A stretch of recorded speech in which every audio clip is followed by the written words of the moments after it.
Doctor Yunus সাহেব তালগাছে উঠা সহজ, কিন্তু তালগাছ থেকে নামার জন্য যথাযথ প্রক্রিয়া অবলম্বন না করলে তালগাছ থেকে পড়ে মাজা ভাঙবেন, মাথা ভাঙবেন, আপনার কিন্তু ইতিহাসের দায় এড়াতে পারবেন না।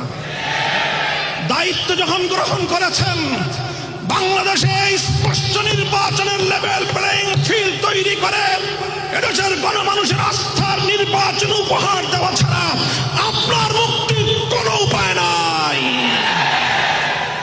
সেই ব্যবস্থা আপনাকে করতেই হবে। নির্বাচনের লেভেল প্লেইং ফিল্ড তৈরি করতে হবে। শাপলা চত্বরের এই রক্তকে স্বীকৃতি প্রদান করতে হবে। 2009 সালের বিডিআর বিদ্রোহে 57 জন দেশপ্রেমিক সেনা কর্মকর্তার এই দেশ বিরোধী আন্তর্জাতিক আধিপত্যবাদী বাংলাদেশ বিরোধী শক্তির এই বাংলাদেশ বিরোধী ষড়যন্ত্রকে জুলাই ঘোষণার মধ্যে স্থান দিতে হবে। জুলাই সনদ দিয়ে সেটার আইনগত কোনো একটি ডিক্লারেশনের মাধ্যমে, গেজেট প্রকাশের মাধ্যমে, যে কোনো উপায়ে আইনগত একটি ভিত্তি তৈরি করে দিয়ে যেতে হবে। পরবর্তী আপনাদের মনোনীত একটি সরকারের আজ্ঞার উপর, তাদের দয়ার উপর জুলাই যোদ্ধাদেরকে, জুলাইয়ের বিপ্লবীদেরকে আপনারা পেন্ডিং রেখে চলে যাবেন, ইতিহাস আপনাদেরকে ক্ষমা করবে না।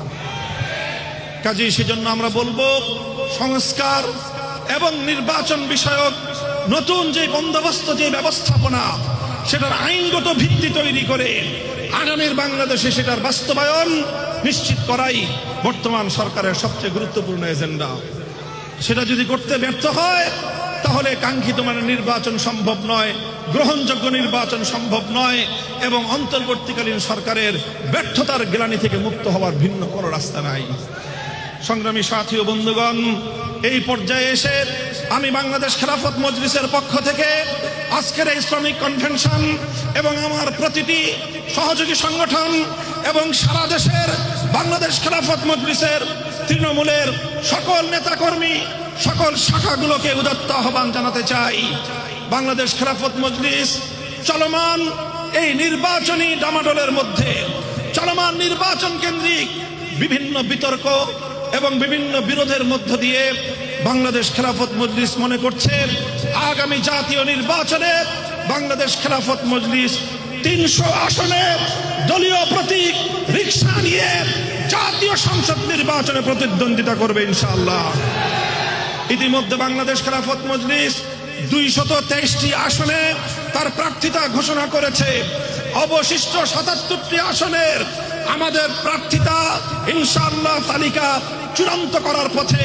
300 আসনে প্রার্থী ঘোষণা করে বাংলাদেশ খেলাফত মজলিস তৃণমূল থেকে তার নির্বাচনী কার্যক্রম জোরদার করার মধ্য দিয়ে ইনশাআল্লাহ আগামীর বাংলাদেশকে একটি সুন্দর বিপ্লবের পাটাতন তৈরি করবার জন্য, একটি ভিত তৈরি করবার জন্য বাংলাদেশ খেলাফত মজলিস তার ভূমিকা পালন করবে।